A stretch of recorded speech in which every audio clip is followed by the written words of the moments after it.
Film dimulai dengan seorang YouTuber bernama Dakyung. Selama bertahun-tahun ia membuat konten horor dan kisah mistis. Awalnya channelnya cukup populer, tapi belakangan penonton turun drastis. Komentar sepi, bahkan beberapa video terakhir hanya mencapai beberapa penonton saja. Merasa harus bangkit, Dakyung memutuskan comeback dengan konten yang lebih ekstrim. Ia memilih stasiun Gwangnam, tempat yang terkenal angker dan penuh kasus hilangnya orang secara misterius. Ia kemudian menemui kepala stasiun untuk mencari informasi tentang kisah mistis di sana. Awalnya kepala stasiun menolak, tapi setelah dibujuk dan sedikit dipaksa, ia akhirnya bersedia bercerita. Dan dari sinilah rangkaian kisah menyeramkan itu dimulai. Kepala stasiun membuka cerita tentang seorang pemuda yang sedang menaiki kereta malam. Saat duduk, pemuda itu melihat seorang wanita berdiri lama dan mulai membenturkan kepalanya berulang-ulang ke pintu kereta. Rasa tak nyaman, ia pindah bagian kereta lain. Beberapa saat kemudian, ia menerima sebuah video. Isinya, buah kejadian yang sama persis dengan apa yang ia lihat barusan, yaitu wanita itu menghantamkan kepalanya ke kaca pembatas peron. Belum sempat berpikir, wanita itu tiba-tiba muncul di depannya, kembali menghantamkan kepalanya ke pintu sampai kacanya pecah dan kepala wanita itu terjatuh. Wanita tanpa kepala itu langsung mengejarnya. Pemuda itu terbangun. Ternyata tadi hanyalah mimpi. Namun begitu turun dari kereta, wanita dalam mimpinya itu muncul lagi di belakangnya. Entah karena apa, pemuda itu tiba-tiba terjatuh ke rel dan kereta yang melintas langsung menabraknya. Cerita itu selesai dan kepala stasiun langsung meminta Dakyung pergi dan jangan pernah kembali. Keesokan harinya, atasannya memuji konten Dakyung. Namun suasana berubah ketika datang YouTuber lain bernama Rina. Ia mulai merendahkan channel Dakyung yang sepi penonton. Namun di sini atasannya tetap mendukung Dakyung. Karena kesal, Dakyung kembali ke stasiun, menceritakan apa yang ia alami dan meminta cerita yang lebih seram. Kasihan dengan Dakyung, kepala stasiun pun setuju dan menceritakan kisah kedua. Cerita ini tentang seorang gadis bernama Minjo. Di dalam kereta, ia melihat seorang wanita dengan wajah diperban. Kereta itu tiba-tiba berhenti karena masalah di stasiun berikutnya.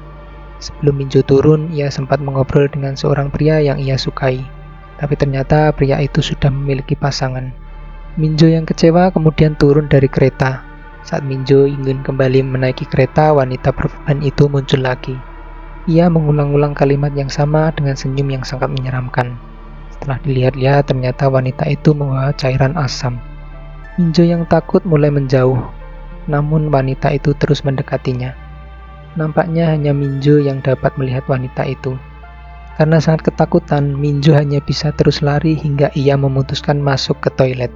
Sempat menelepon polisi, namun wanita berperban itu datang dengan senyum menyeramkan dan langsung menyiramkan cairan asam ke wajah Minjo.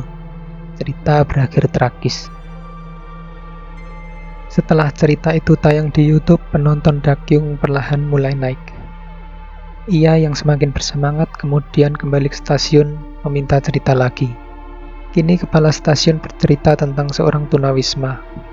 Diperlihatkan seorang pria tunawisma yang sedang dibangunkan petugas di sana. Saat lapar, tunawisma itu menemukan koin aneh di bawah mesin minuman. Tak lama kemudian, di dalam toilet ia bertemu seseorang yang ingin merampas semua uangnya, kecuali koin itu. Saat berjalan keluar, ia melihat seorang pria mabuk berjalan di seberang rel kereta. Ia kemudian menemukan mesin minuman otomatis yang aneh. Ia mencoba memasukkan koin itu, dan mesin tersebut menerimanya. Ia membuka kaleng minuman itu, tapi isinya kosong. Saat ia menoleh, pria mabuk yang tadi ia lihat menghilang, hanya meninggalkan pakaiannya. Di pakaian itu terdapat koin yang sama. Karena sudah sangat kelaparan, kemudian ia mengambil semua uangnya. Hari berikutnya, ia kembali menemukan mesin minuman aneh itu. Tak lama, orang yang sempat merampas uangnya muncul. Karena sudah menyimpan dendam kepada pria itu, ia kemudian melakukan hal yang sama. Hal yang sama pun terjadi. Pria tadi menghilang, hanya menyisakan pakaiannya dan muncul koin aneh lagi. Tunawisma itu menyadari satu hal. Mesin itu bisa menghilangkan seseorang, memunculkan koin aneh lalu memberikan hartanya sebagai imbalan. Sejak saat itu, ia melakukan hal yang sama berulang-ulang. Mencari korban, membuat mereka menghilang lalu mengambil uangnya. Sampai suatu malam, ia yang sedang mabuk berat melihat dirinya sendiri versi masa lalu. Saat ia pertama kali menemukan koin itu, ia yang menyadari sesuatu kemudian mencoba menghentikan dirinya versi yang dulu. Namun semua terlambat. Ia pun kini menghilang dan lingkaran itu terus berulang tanpa akhir. Tak lama setelah itu, Dakyung bertemu seorang wanita di sebuah kafe. Dengan ketakutan, wanita itu menyarankan Dakyung menghapus semua videonya.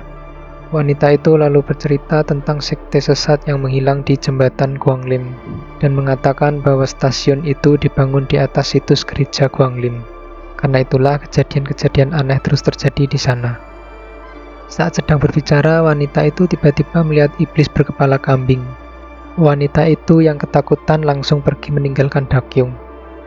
Dakyung sempat ingin menghapus channel YouTube-nya, tetapi karena ambisi dan tujuannya selama ini ia mengurungkan niatnya.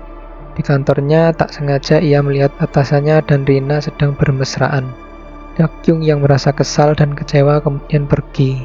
Ia kembali ke stasiun meminta satu cerita lagi. Cerita keempat ternyata adalah kisah Rina itu sendiri. Saat menyelesaikan siaran langsung di kereta, Rina yang berniat turun dari kereta tak sengaja menyentuh cairan aneh di pegangan tangan. Ia kemudian turun dan membersihkannya, lalu pergi ke kantor seperti biasa. Di kantor ia menemui Dakyung yang sedang bersama atasannya sama persis di awal film. Kisah Rina ini kembali di awal film, hanya saja dari sudut pandang Rina. Di tengah pembicaraannya dengan atasannya, Rina mengalami mimisan. Ia segera pergi dan melihat tangannya muncul bintik-bintik aneh. Ia yang khawatir segera pergi ke dokter untuk memeriksakan keadaannya. Dokter kemudian memberinya obat berupa salep. Saat kembali ke stasiun, ia sempat bertemu Dakyung. Tapi beberapa saat kemudian ia kembali mimisan. Kali ini tangannya dipenuhi lubang. Ia yang ketakutan kemudian terbangun. Untungnya itu hanyalah mimpi. Setelahnya ia melihat Dakyung mendapatkan ucapan selamat atas pencapaiannya. Merasa kesal, ia pun segera pergi. Namun saat perjalanan di dalam kereta, mimisan itu terjadi lagi. Setelah kereta berhenti, ia turun dan pergi ke toilet untuk memeriksa keadaannya. Betapa terkejutnya ia melihat lubang-lubang aneh muncul di tubuhnya. Rina yang tubuhnya dipenuhi lubang aneh pun mulai panik dan ketakutan. Tak lama tubuhnya ditumbuhi tumbuhan aneh hingga akhirnya ia meninggal mengenaskan. Dakyun yang mulai penasaran dengan kisah-kisah aneh itu pun akhirnya menuntut jawaban. Ia menanyakan penyebab kejadian-kejadian aneh di sana, pembangunan stasiun yang ternyata bekas situs gereja Guanglim, serta kabar tentang sekte sesat yang dulu pernah melakukan bunuh diri massal untuk membuktikan keabadian pemimpinnya. Dakyung sempat menyinggung sekte Guanglimyo.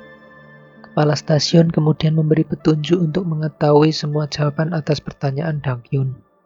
Dakyun yang merasa penasaran kemudian mengikuti petunjuk itu. Di hari Jumat pukul 3.34 sore, Dakyun menunggu kereta datang. Kereta datang dan kemudian berhenti. Sebelum menaiki kereta itu, ia sempat melihat seorang pria membawa tas kucing sedang duduk. Namun tiba-tiba pria itu sudah berada tepat di depannya, sambil terus menatapnya dengan tatapan aneh. Ia mencoba kabur, tapi pria itu mengejarnya hingga tak lama kereta berhenti di tempat yang asing. Di sana Dakyung menemukan kereta lain dan masuk ke dalamnya. Ia menemukan sesuatu dan suara kepala stasiun terdengar sambil mengatakan sesuatu. Disinilah kebenaran terkuak. Kepala stasiun bukan manusia biasa. Ia adalah orang yang pernah bekerja di stasiun Guanglim namun akhirnya dinyatakan hilang secara misterius bersama rekannya pria pembawa tas kucing. Ia pun mulai menceritakan kisahnya sendiri. Saat itu ia melihat sesuatu di CCTV dan menyuruh rekannya mengeceknya. Setelah rekannya tidak ada kabar, ia mulai khawatir dan mulai mengeceknya sendiri. Ia kemudian menemukan kereta yang berhenti dan menaikinya. Hingga akhirnya kereta itu berjalan sendiri. Teror pun dialami kepala stasiun satu persatu. Mulai dari pintu bergerak sendiri, suara-suara aneh, tulisan misterius muncul di kaca, tangan-tangan muncul di kaca, hingga suhu kereta naik drastis. Dan akhirnya ia dan rekannya dinyatakan menghilang secara misterius. Dan kini untuk pertama kalinya Dakyung benar-benar sadar. Semua ambisi yang ia kejar hanya membawanya menjadi bagian dari kisah horor itu sendiri. Ia menyesal, berusaha memohon dan meminta tolong agar keluar dari kereta. Namun kepala stasiun yang datang hanya mengucapkan selamat tinggal. Dan film pun tamat. Itulah alur lengkap Ghost Train, sebuah film yang bukan hanya mengerikan, tapi juga menunjukkan bagaimana ambisi bisa menjerumuskan seseorang ke dalam kegelapan tanpa jalan kembali. Kalau kalian suka alurnya, jangan lupa like dan subscribe untuk mendukung channel ini. Sampai jumpa di video selanjutnya.